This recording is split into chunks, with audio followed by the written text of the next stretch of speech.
shocking story. Let me tell you something very important. Never have water near you when you have something electric nearby. Last year, my family had a close call that nearly changed our lives forever.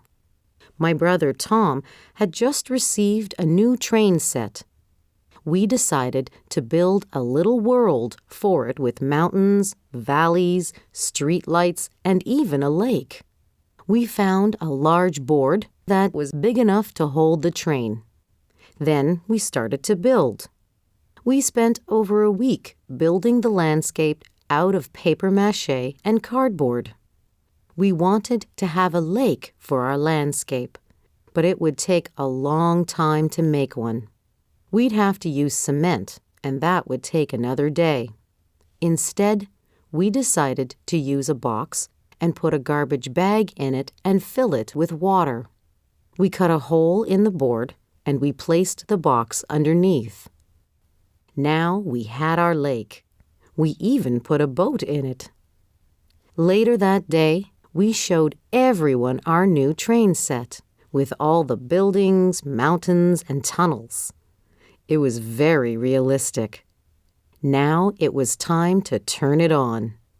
I flipped the switch, and the train began to move. Everyone was clapping. I turned to look at Tom, and he looked strange. He was shaking. He was not smiling. "Tom!" I yelled. He didn't move. He was standing really still, looking straight ahead.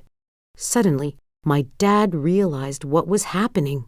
He reached frantically for the switch and turned off the train.